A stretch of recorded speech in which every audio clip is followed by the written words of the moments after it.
नमस्कार, उत्तराखंड समाचार में आपका स्वागत है। मैं कंचन नेगी। सबसे पहले मुख्य समाचार। मुख्यमंत्री पुष्कर सिंह धामी बोले, पुलिस को एडवांस तकनीक से जोड़ने की होगी पहल। नवनियुक्त डीजीपी दीपम सेठ ने मुख्यमंत्री से की शिष्टाचार भेंट। ड्रग फ्री स्टेट बनाने पर रहेगा जोर।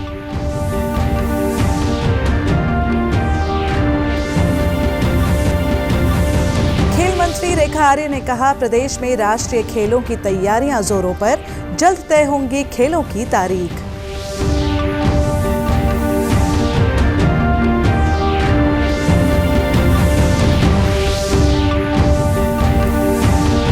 और स्थानीय उत्पादों के ब्रांड हाउस ऑफ हिमालयाज की बाजार में बढ़ी मांग। किसानों और महिला संगठनों के उत्पादों का कॉमन ब्रांड है हाउस ऑफ हिमालयाज। ग्रामीणों की आर्थिकी हो रही मजबूत। अब समाचार विस्तार से। मुख्यमंत्री पुष्कर सिंह धामी ने कहा है कि प्रदेश में कानून व्यवस्था के साथ ही पुलिस को स्मार्ट पुलिसिंग की ओर ले जाना है। उन्होंने कहा कि पुलिस फोर्स को आधुनिक तकनीक के साथ भी जोड़ने की जरूरत है। मुख्यमंत्री ने ये बात पुलिस के नवनियुक्त पुलिस महानिदेशक दीपम सेठ से कही। डीजीपी दीपम सेठ ने नियुक्ति के बाद मुख्यमंत्री से शिष्टाचार भेंट की। मुख्यमंत्री ने पुलिस महानिदेशक दीपम सेठ को शुभकामनाएं देते हुए कहा कि पुलिस के सशक्तिकरण के साथ उन्हें एडवांस टेक्नोलॉजी के माध्यम से भी जोड़ना है। राज्य सरकार का संकल्प ड्रग्स फ्री उत्तराखंड बनाना है, जिसमें पुलिस की अहम भूमिका है। उन्होंने कहा, समाज में नशे के खिलाफ तेजी से अभियान चलाना है और ड्रग्स माफिया और तस्करों को जेल में डालना है। यातायात सुरक्षा पर भी विशेष ध्यान दिया जाना है। उत्तराखंड में होने वाले राष्ट्रीय खेलों की तारीखों को लेकर जारी असमंजस की स्थिति जल्द दूर होगी। इस संबंध में खेल मंत्री रेखा आर्य ने उत्तराखंड ओलंपिक एसोसिएशन के पदाधिकारियों के साथ बैठक की। खेल मंत्री ने कहा कि इस संदर्भ में विभिन्न पहलुओं पर विचार विमर्श के बाद मुख्यमंत्री पुष्कर सिंह धामी के साथ चर्चा का निर्णय लिया गया है। उन्होंने कहा कि मुख्यमंत्री की बैठक के बाद स्थिति स्पष्ट की जाएगी। खेल मंत्री ने कहा कि राष्ट्रीय खेलों को लेकर तैयारी पूरी है।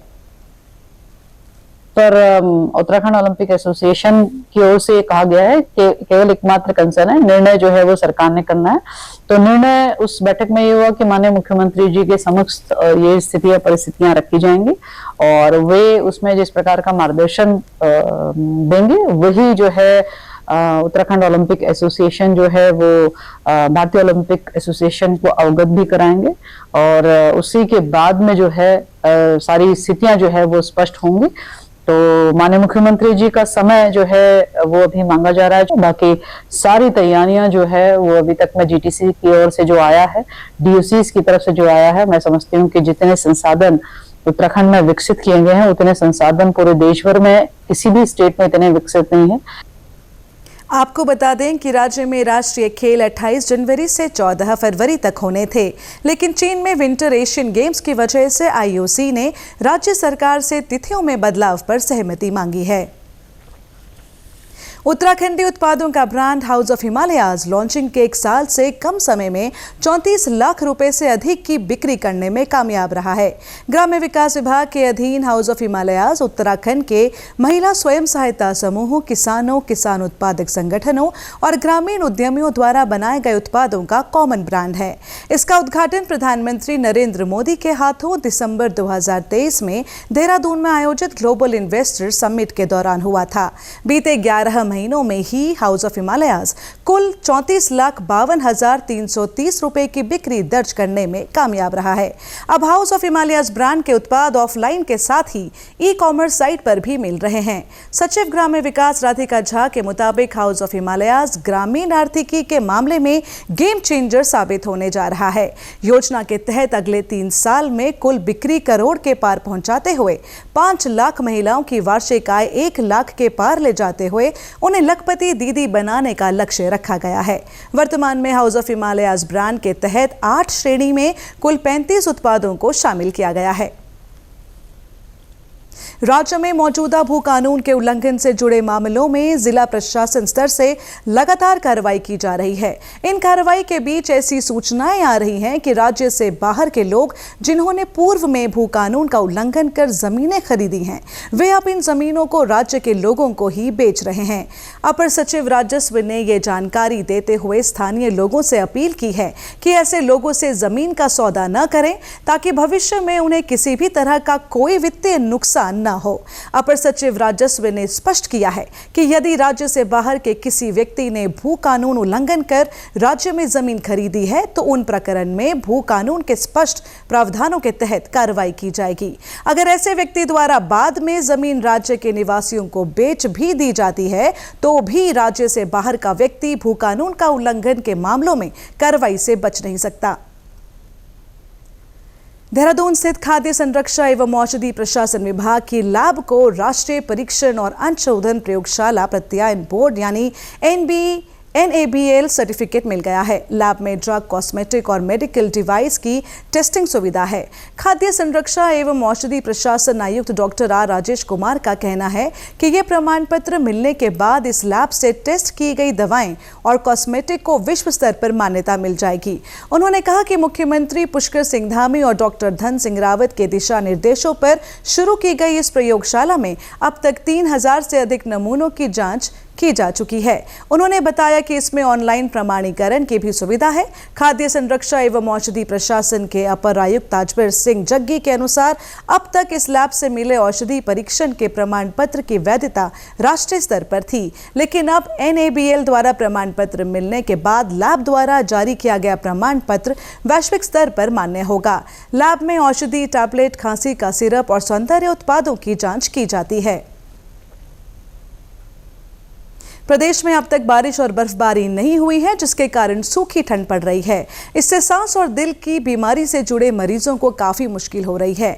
दून मेडिकल कॉलेज के सांस रोग विशेषज्ञ डॉक्टर अनुराग अग्रवाल ने बताया कि ऐसे मरीजों को अपनी दवाई समय से लेने के साथ ही खाने पीने का खास ख्याल रखना चाहिए। वहीं सुबह और शाम के बजाय धूप निकलने पर ही सैर करनी चाहिए। ऐसे में खांसी का लगातार बने रहना, सांस का फूलना, छाती में जकड़न होना और बहुत ज़्यादा बलगम बनना, तो ये हमारी इस तरह की सांस की बीमारी के बिगड़ने के लक्षण हैं और इस मौसम में काफ़ी बढ़ते हैं।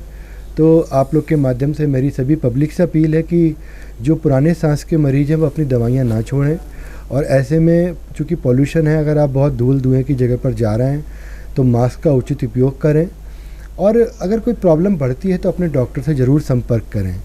और ऐसे में पानी की मात्रा बनाए रखना भी बहुत ज़रूरी है। चूँकि अभी ठंड है तो लोग पानी कम पीना पसंद करते हैं, लेकिन मेरा मानना यह है कि पानी को अगर बीच बीच में हम गर्म पानी या सादा पानी सिप करके पीते रहें तो गले की सफाई भी रहती है और पानी की जो मात्रा बॉडी में कम होने का चांस भी कम रहता है। वहीं दूसरी ओर कार्डियोलॉजी विभाग के HOD डॉक्टर अमर उपाध्याय ने बताया कि सर्दियों के दौरान दिल की बीमारी के मरीजों में 10 से 30% तक इजाफा हो जाता है। उन्होंने कहा कि जैसे ही मरीज को दिल का दौरा पड़े उसी समय तुरंत अस्पताल लाना चाहिए। घर में इलाज करने की कोशिश न करें। दून अस्पताल में सारी सुविधाएं उपलब्ध हैं। साथ ही उन्होंने कहा कि सर्दी का मौसम है, ऐसे में खाने पीने और गर्म कपड़ों का ध्यान रखने से काफ़ी हद तक बीमारी से बचा जा सकता है। सर्दियों में हमारा ब्लड प्रेशर बढ़ जाता है, हमारे हार्ट की धड़कन बढ़ जाती है, तो इससे बचने का तो एक ही तरीका है कि जो सारी चीज़ें सर्दी से हो रही है तो सर्दी से बचना है। सर्दी से बचने का सबसे इफ़ेक्टिव तरीका है कि आप गर्म कपड़े पहने और इंडोर रहें। लेयर्ड कपड़े पहने, 2-3 एक मोटा कपड़ा से अच्छा है कि 2-3 लेयर के कपड़े पहने। और अगर आपको पहले से हार्ट की कोई तकलीफ़ है तो आपको हार्ट की दवाइयाँ रेगुलरली खानी है और अपने चेकअप्स करवाने हैं रेगुलरली। और अगर आप कोई फिज़िकल एक्टिविटी करते हैं तो फिज़िकल एक्टिविटी आप दिन के किसी भी समय करेंगे तो उसका फ़ायदा सेम ही होगा। और अब बात एंटरटेनमेंट की नई लहर वेव्स की। देश के सार्वजनिक प्रसारक प्रसार भारती ने OTT प्लेटफॉर्म के क्षेत्र में कदम रखते हुए हाल ही में वेव्स की शुरुआत की है। ये डिजिटल मीडिया और OTT दर्शकों को एक संपूर्ण इंफोटेनमेंट इकोसिस्टम देता है। अगर आपको भी चाहिए फ्री में शानदार कंटेंट तो आज ही डाउनलोड करें। QR कोड के जरिए भी वेव्स ऐप डाउनलोड की जा सकती है। इसी के साथ अभी तक के समाचार समाप्त हुए। दूरदर्शन समाचारों से जुड़े रहें। मिलते हैं फिर शाम 5 बजे के बुलेटिन में। नमस्कार।